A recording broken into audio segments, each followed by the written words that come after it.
بسم الله الرحمن الرحيم رب اشرح لي صدري ويسر لي أمري واحلل عقدة من لساني يفقهوا قولي رضيت بالله ربا وبالإسلام دينا وبمحمد صلى الله عليه وسلم نبيا ورسولا مولاي صل وسلم دائما أبدا على حبيبك خير الخلق كلهم منزه عن شريك في محاسنه فجوهر الحسن فيه غير منقسم محمد تاج رسول الله كاتبة محمد صادق الأقوال والكلم محمد ذكره روح لأنفسنا محمد شكره فرض على الأمم رب صل وسلم دائما أبدا على حبيبك خير الخلق كلهم يا رب بالمصطفى بلغ مقاصدنا واغفر لنا ما مضى يا واسع الكرم إن الله وملائكته يصلون على النبي يا أيها الذين آمنوا صلوا عليه وسلموا تسليما اللهم صل على سيدنا وأصحاب سيدنا ومولانا محمد وبارك وسلم الصلاة والسلام عليك يا خاتم النبيين وعلى آلك وأصحابك يا خاتم المعصومين اللہ جل جلالہ وعم نوالہ وعظم شانہ وجل ذکرہ وعز اسمہ کی حمد و ثنا حضور سرور کائنات مفخر موجودات زینت بزم کائنات قائد المرسلین حضور احمد مجتبی حضرت محمد مصطفیٰ صلی اللہ علیہ وسلم کے حضور ناز میں اپنی ارادتوں محبتوں اور عقیدتوں کا خراج پیش کرنے کے بعد دعا ہے کہ خالق لم یزل ہماری اس حاضری کو اپنی بارگاہ کے اندر قبول و منظور فرمائے اور رب ذوالجلال ہم سب کو دین کا فہم عطا فرمائے. آج الحمدللہ ہم 22 جمادی الثانی کی جو اگلی رات ہے یعنی 23 کی رات اس کے اندر ہم حضرت تاجدار صداقت امیر المومنین خلیفہ بلا فصل شہنشاہ خلافت و ولایت امیر المومنین حضرت سیدنا ابو بکر صدیق رضی اللہ تعالیٰ عنہ کا یوم وصال جو ہے اس کے موقع پر ہمیں یہاں پر لائبریری میں شرکت کرنے کی سعادت حاصل ہو رہی ہے اور اس میں انشاءاللہ ہم جس موضوع پر گفتگو کریں گے وہ ہے حضرت سیدنا صدیق اکبر رضی اللہ تعالیٰ عنہ کی افضلیت اور آپ رضی اللہ تعالیٰ عنہ کی جو تقدیم ہے تو وہ تقدیم کون سا فیصلہ ہے کس نے فیصلہ کیا حضرت ابوبکر صدیق رضی اللہ تعالیٰ عنہ کے پہلے نمبر کا یعنی آپ کی فضیلت تو سب پر موجود ہے لیکن آپ کی جو تقدیم ہے اس کا فیصلہ کیا فقط مومنوں نے کیا اس وقت جو جرگہ ہوا تھا اس وقت جو مجلس ہوئی تھی فقط اسی کے اندر ہی اس کا فیصلہ ہوا یا پھر یہ فیصلہ رب ذوالجلال کی طرف سے عطا کردہ ہے. تو اس کے لحاظ سے سب سے پہلے تو ہمیں یہ سمجھنا چاہیے کہ حضرت سیدنا صدیق اکبر رضی اللہ تعالیٰ عنہ کی ذات ایسی ذات ہے کہ رب ذوالجلال نے انبیاء کے بعد رسولوں کے بعد انسانوں کے اندر سب سے بڑا مقام و مرتبہ ہی انہیں کو عطا فرمایا اور جس ذات کا سٹیٹس بڑا ہو جس ذات کا مرتبہ جب بڑا ہے تو خلافت کا حقدار بھی وہی ہوتا ہے. تو لیکن اب اس کا جو ثبوت ہے کتنے ہی فرامین حضور علیہ السلام کے موجود ہیں کہ جن کے اندر حضرت ابوبکر صدیق رضی اللہ تعالیٰ عنہ کی خلافت کا فیصلہ کیا گیا اور پھر آپ کی جو تقدیم ہے یہ فیصلہ نبوی سے پہلے رب ذوالجلال کا فیصلہ ہے اور رب ذوالجلال نے اس بات کا فیصلہ فرما لیا تھا کہ اگر تقدیم ہونی ہے کسی کو اگر مقدم کرنا ہے تو وہ فقط حضرت سیدنا صدیق اکبر کی ذات ہے. تو یہ بخاری شریف کے اندر بھی روایت موجود ہے مسلم شریف کے اندر بھی روایت موجود ہے کچھ الفاظ کے مطلب ہے کہ تبدیلی کے ساتھ. جو بخاری شریف کے اندر موجود ہے حضور علیہ السلام کا فرمان حضرت امی عائشہ رضی اللہ تعالیٰ عنہ روایت کرتی ہیں کہ حضور علیہ السلام نے فرمایا کہ لقد حممت او اردت ان ارسل الى ابی بکر وابنہ وابنہ فاعہد کہ میرا یہ ارادہ تھا میں نے یہ ارادہ کیا میرا عزم یہ تھا کہ میں کوئی پیغام بھیجوں. حضرت امی عائشہ رضی اللہ تعالیٰ عنہ سے فرما رہے تھے کہ میرا یہ ارادہ تھا کہ میں پیغام بھیجوں تمہارے والد کی طرف اور تمہارے بھائی کی طرف یعنی حضرت سیدنا صدیق اکبر کے بیٹے کی طرف اور ان سے میں ایک عہد لے لوں اور ان کو میں ایک عہد دے دوں. اور ایک اور روایت جو مسلم شریف کے اندر ہے اس میں یہ ہے کہ میں ان کو ایک کتاب لکھ کر دے دوں، ان کو ایک خط لکھ کر دے دوں. کس چیز کا؟ اور پھر میں عہد لے لوں ان سے کہ ان یقول القائلون او یتمنى المتمنون. فرمایا کہ بعد میں یہ ہوگا کہ کوئی یہ نہ کہنا شروع کر دے کہ کہنے والا کہ میں اولا ہوں، کہنے والا تمنا کرنے والا کہنے لگ جائے کہ میں اولا ہوں خلافت کا، میں زیادہ مستحق ہوں، زیادہ حقدار ہوں خلافت کا. لیکن فرمایا کہ ثم قلت یأبی اللہ ویدفع المؤمنین مؤمنون او یدفع المؤمنون یدفع اللہ ویأبی المؤمنون. حضور علیہ السلام نے ارشاد فرمایا کہ پہلے میرا ارادہ یہ تھا کہ میں ان کی طرف ایک پیغام بھیجوں اور ان سے عہد لے لوں تاکہ بعد میں کوئی کہنے والا یہ نہ کہنا شروع کر دے کہ سب سے پہلا حق جو ہے وہ میرا ہے، فلاں کا حق ہے زیادہ خلافت کا. تو فرمایا کہ پھر میں نے ارادہ اس چیز کا ترک کر دیا. ارادہ تھا کہ میں لکھ دوں لیکن پھر میں نے ارادہ ترک کر دیا. اور فرمایا کہ یأبی اللہ ویدفع المؤمنون، کہ اللہ تعالیٰ بھی اس بات کا انکار کرتا ہے اور مومنین بھی اس بات کا دفاع کریں گے کہ حضرت سیدنا صدیق اکبر کے علاوہ کسی اور کی تقدیم بھی نہیں ہو سکتی، کسی اور کو مقدم نہیں کیا جا سکتا. اور اس کا ہو اور سب سے پہلے خلیفہ بھی آپ بن جائیں. لیکن حضرت علی رضی اللہ تعالیٰ عنہ فرماتے ہیں کہ رب ذوالجلال کے محبوب صلی اللہ علیہ وسلم نے ارشاد فرمایا نازلت فیک یا علی ثلاثا، میں نے 3 مرتبہ رب ذوالجلال سے تمہارے بارے میں سوال کیا لیکن رب ذوالجلال نے بھی انکار کیا الا ابا بکر. تقدیم تھی تو فقط حضرت سیدنا صدیق اکبر کی تھی. حضرت مولا کائنات فرماتے ہیں کہ جب حضور علیہ السلام نے حضرت صدیق اکبر کو مصلی امامت عطا فرمایا اور اس کے علاوہ کئی مقامات پر رب ذوالجلال کے محبوب صلی اللہ علیہ وسلم نے ارشاد فرمایا مروا ابا بکر فلیصلی بالناس، اور جہاں پر بھی حضور علیہ السلام نے حکم دیا پھر عرض بھی کی گئی کہ یا رسول اللہ صلی اللہ علیہ وسلم آپ کسی اور کو حکم دے دیں، حضرت فاروق اعظم جماعت کرا دیں. تو حضور علیہ السلام نے منع کر دیا اور باقاعدہ غصہ ہوئے تو فرمایا کہ عبادت اگرچہ رب ذوالجلال کی ہے لیکن میری عدم موجودگی کے اندر حکم یہ دیا مرو ابا بکر فلیصلی بالناس. تو لہذا یہ جو تقدیم ہے رب ذوالجلال نے اپنے محبوب صلی اللہ علیہ وسلم کی زبان سے رب ذوالجلال کے محبوب کے لیے رب ذوالجلال نے جو بیان فرمائی اور اسی سے یہ ثابت ہوا اور 14 صدیوں سے یہ ہمارے اندر موجود ہے اور ہم آج تک انہی کی تقدیم کو مان رہے ہیں. تو لہذا حضرت سیدنا صدیق اکبر کی جو تقدیم کا فیصلہ تھا وہ کوئی بھی بعد میں تو فیصلہ ہوا سقیفہ بنو ساعدہ کے اندر، لیکن حقیقت میں جو فیصلہ تھا وہ فیصلہ نبوی تھا اور فیصلہ نبوی سے پہلے وہ فیصلہ خدا بندی تھا.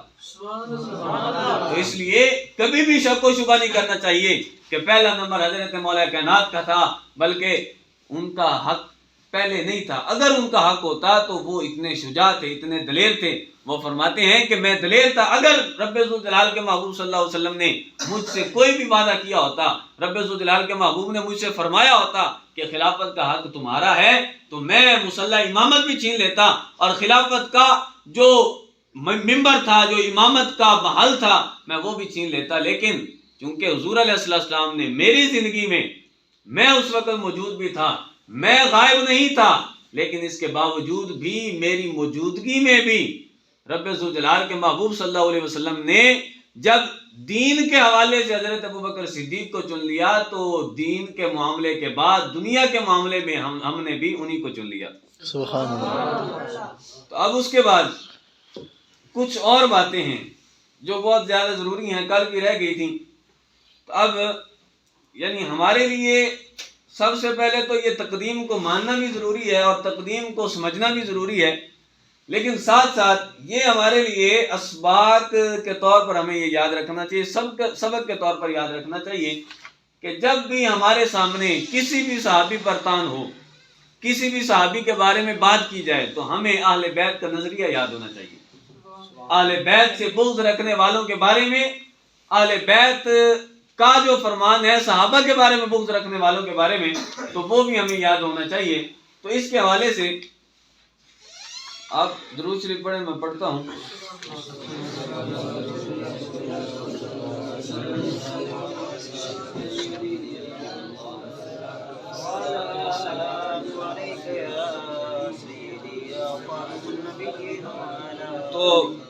یہی جو فیصلہ تھا حضرت علی رضی اللہ تعالیٰ عنہ کا کہ آپ نے پوری زندگی میں جہاں کہیں بھی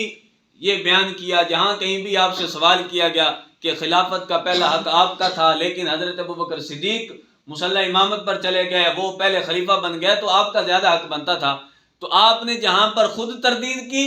ساتھ ساتھ جو اپنی آنے والی نسلیں تھیں ان کو بھی یہ بیان کیا، اور بعد میں وہ بھی پوری زندگی یہی بیان کرتے رہے۔ حضرت مولا کائنات رضی اللہ تعالیٰ عنہ کے بیٹے محمد بن حنفیہ کا ذکر آپ سنتے رہتے ہیں، تو ان کے جو بیٹے ہیں حضرت حسن بن محمد بن حنفیہ، ان کا یہ قول ہے، وہ فرماتے ہیں کہ میں نے من کان سألنا عن امرنا، ان کا یہ قول ہے کہ فرمایا کہ جو بندہ ہمارے عقیدے کے بارے میں پوچھے، جو بندہ ہمارے نظریے کے بارے میں پوچھے کہ اہل بیت کا نظریہ کیا ہے، ہمارا نظریہ کیا ہے، تو فرمایا کہ ان سے کہنا فَإِنَّا قَوْمٌ اللَّهُ رَبُّنَا، فرمایا کہ اہل بیت کا اگر نظریہ سمجھنا ہے، اہل بیت کا نظریہ اگر سننا ہے، تو آپ سنانا لوگوں کو اور بتانا لوگوں کو، آنے والوں کو، کہ اہل بیت کا نظریہ کیا تھا۔ فرمایا کہ فَإِنَّا قَوْمٌ اللَّهُ رَبُّنَا، ہم ایک ایسی قوم ہیں کہ رب ذوالجلال ہمارا رب ہے، اللہ ہمارا رب ہے۔ اور پھر فرمایا کہ وَالْإِسْلَامُ دِينُنَا، اور اسلام ہمارا دین ہے، وَمُحَمَّدٌ صلی اللہ علیہ وسلم نبینا، اور محمد الرسول اللہ صلی اللہ علیہ وسلم ہمارے نبی ہیں، وَالْقُرْآنُ إِمَامُنَا، اور قرآن ہمارا امام ہے، وَهُوَ حُجَّتُنَا، اور یہ ہماری حجت ہے۔ پھر اگلی جو بات تھی اور وہ بات سننے کے قابل ہے، اور آج کل کے سادات کو بھی، کیونکہ وہ آل رسول ہیں تو ان کو سمجھنا چاہیے غیروں کی باتوں میں نہ آئیں، بلکہ اپنے جو اکابر سادات ہیں ان کی بات مانیں۔ تو وہ فرماتے تھے وَهُوَ حُجَّتُنَا نَرْضَىٰ مِنْ أَئِمَّتِنَا بِأَبِي بَکْرٍ وَعُمَرٍ رضی اللہ تعالیٰ عنہما،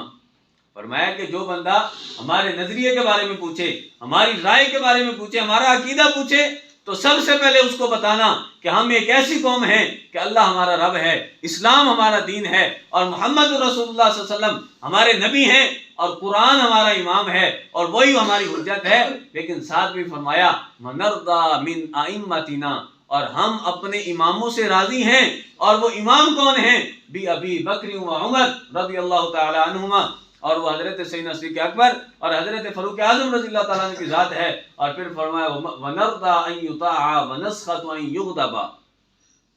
فرمایا کہ ہم اس بات پر راضی ہیں کہ ان کی اطاعت کی جائے، ان کے بارے میں کوئی بھی برا بھلا نہ کہے، بلکہ ان کی اطاعت کی جائے، ان سے محبت کی جائے۔ اور پھر فرمایا وَنَسْخَطُ أَن يُغْضَبَ، اور ہم اس بات سے ناراض ہوتے ہیں کہ ان سے کوئی بد کلامی کرے، ان کے بارے میں کوئی بد کلامی کرے، ان پر کوئی سب و شتم کرے۔ اور فرمایا کہ نوالی ولیہما ونعادی عدوہما، کہ ہم ان سے محبت کرنے والوں سے محبت کرتے ہیں اور ان کے دشمنوں سے ہم دشمنی رکھتے ہیں۔ تو یہ اہل بیت کا نظریہ ہے۔ اہل بیت کا نظریہ کیا ہے کہ سب سے پہلے تو اپنے اماموں سے راضی ہونا،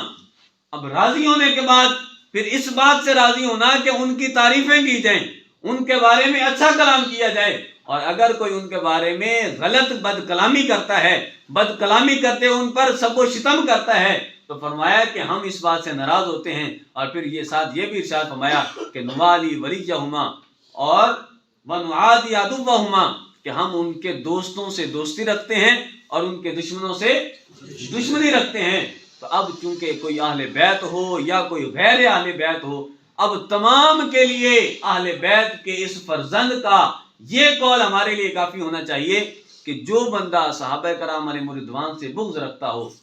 امام طحاوی رحمۃ اللہ علیہ نے عقیدہ طحاویہ کے اندر فرمایا کہ ہم تمام صحابہ سے محبت کرتے ہیں، لیکن وَنُبْغِضُ مَن يُبْغِضُهُمْ، ساتھ ساتھ یہ بھی ارشاد فرمایا کہ محبت کا یہ مطلب نہیں ہے کہ ان سے محبت نہ کرو، لیکن جو ان کے خلاف بک بک کرتا ہو اس کے ساتھ بھی جا کر بیٹھو، اس کے ساتھ کلام بھی کرو، اس کے پاس جا کر بیٹھ کر کھانا بھی کھاؤ اور اتحاد امت کی باتیں بھی کرو، نہ، بلکہ فرمایا کہ وَنُبْغِضُ مَن يُبْغِضُهُمْ۔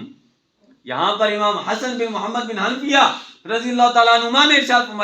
فرمایا کہ نوالی ولیہما ونعادی عدوہما، کہ اہل بیت کا نظریہ یہ ہے، ساتھ ساتھ اہل سنت کا نظریہ یہ ہے کہ جو ان سے محبت کرے گا ان سے تم نے محبت کرنی ہے، اور جو ان سے دشمنی رکھے گا ان سے دشمنی رکھنی ہے۔ تو محبت اہل بیت اور محبت صحابہ کا تقاضا یہ ہے کہ جو اہل بیت سے بغض رکھے تو اہل بیت سے جو محبت کرنے والا ہے اس کا حق یہ بنتا ہے کہ وہ بھی اہل بیت کے جو مبغض ہے اس سے بغض رکھے۔ اور اسی طرح محبت صحابہ کا تقاضا یہ ہے، امام طحاوی نے فرمایا وَنُبْغِضُ مَن يُبْغِضُهُمْ، ہم ان کے بغض رکھنے والوں سے بھی بغض رکھتے ہیں۔ تو لہذا ہمارے لیے سب سے پہلے کوئی اور چیز نہ ہو، جتنی بڑی شخصیت ہو وہ اپنی جگہ، لیکن سب سے پہلے ہم دیکھیں گے کہ اس کا نظریہ کیا ہے۔ سب سے پہلے ہم دیکھیں گے کہ اس کی شخصیت کے اندر چھپا ہوا کون سا کوڑ ہے جو اس کو رد ناسبیت پر جری نہیں کرتا، جس کی وجہ سے وہ ناسبیت کا رد نہیں کر سکتا، جس کی وجہ سے وہ رافضیت کا رد نہیں کر سکتا۔ رافضیت کے خلاف کیوں نہیں بولتا، ناسبیت کے خلاف کیوں نہیں بولتا؟ حالانکہ حضور علیہ السلام کا فرمان ہے کہ حقیقی عالم وہ ہوتا ہے کہ جو جب فتنہ اٹھے تو وہ بولے۔ تو لہٰذا اگر آج کے زمانے میں کہیں کہیں بلکہ ہر جگہ پاکستان میں تو اکثر جگہ پر یہ فتنہ چھایا ہوا ہے کہ رافضی جو ہیں اتنا وہ انہوں نے صحابہ کرام کے بارے میں وہ تبرہ کرتے ہیں، اتنا ان سے بغض رکھتے ہیں، اپنی مجالس کے اندر سر عام بولتے ہیں، لیکن ہمارے جو اہل سنت کے علماء ہیں وہ کہتے ہیں کہ کچھ نہیں ہوتا، ٹھیک ہے ہم ان کے بارے میں نہیں کچھ کہتے۔ حالانکہ یہ اہل بیت کا نظریہ دیا ہوا نہیں ہے، اہل سنت کا یہ نظریہ نہیں ہے، بلکہ اہل سنت کا اور اہل بیت کا نظریہ کیا ہے کہ جو ان سے محبت کرے گا ہم ان سے محبت کریں گے، اور جو ان سے بغض رکھے گا ہم ان سے بغض رکھیں گے۔ دعا ہے کہ رب